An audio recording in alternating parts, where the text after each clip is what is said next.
I'm joined here with Malcolm Radke, and he is the CEO of the Lloydminster Region Health Foundation. Now, the annual Radiothon was held on Tuesday, and you had a goal set for $200,000. So, how did the day turn out? Well, the word of the day from Sean Newman was unbelievable, and I would agree with that. Some overwhelming support. The donations just kept rolling and rolling and rolling.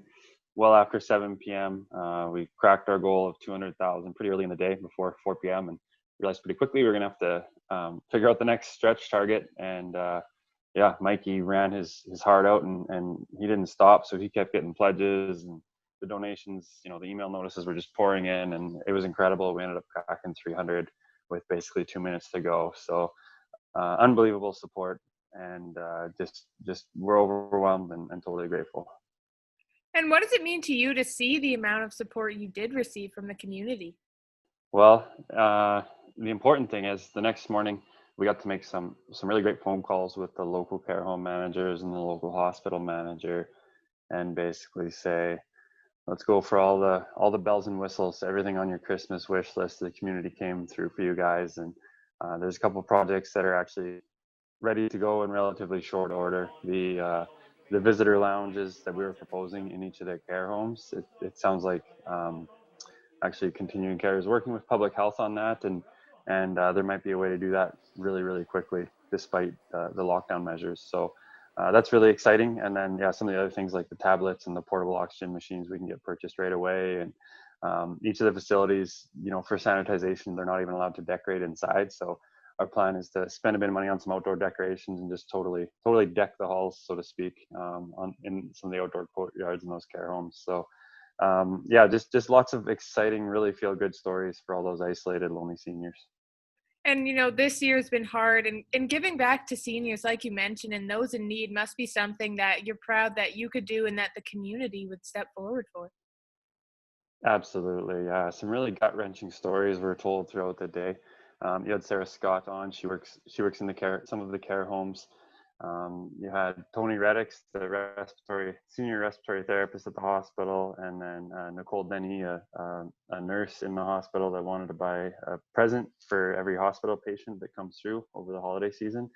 But yeah, in particular, some of the stories that Sarah Scott shared about those isolated seniors. Some of them have dementia, so they're in just a world of confusion. And obviously, not only can they not see their loved ones, they can't even really meaningfully interact with their care aides that they know so well, because the care aides are all decked out in PPE and masks and goggles, and you can't even read their lips. And it's just a really confusing time, and really sad for a lot of local seniors. So in spite of that, there's tons and tons of good news now since Tuesday the 15th. So Lloydminster is going to do its best here locally to take care of its seniors, and no surprise to us, the community is always there for us, but it was still so shocking to see how high a total we were able to get to. And if anyone else is, maybe they didn't get a chance to donate on Tuesday and they still want to, where can they do so? Yeah, like I mentioned, we received a couple dozen more donations after 7 p.m. So we'll happily still take a donation at the event webpage, lrhf.ca/radiothon, or even our generic donation page, lrhf.ca/donate. As you can see behind me, I'm still at the scene of the crime here, that treadmill. Mikey Dubs, ran for 12 hours straight and 124.3 kilometers. Just an unbelievable feat, really.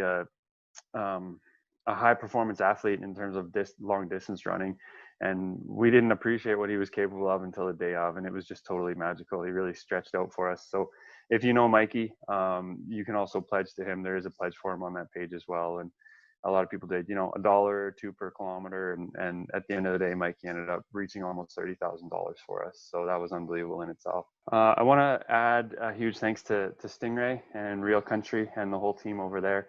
Heather Clagus stopped by for a really good interview with Sean, the podcast host. Shout out to Sean, just like Mikey. He had his own 12-hour marathon, and it was talking and keeping the energy and being lively. And Heather Clagus came on kind of with 2 hours to go when everybody was feeling the drain of a long day, and she really livened it up for Sean. So we're so grateful to her.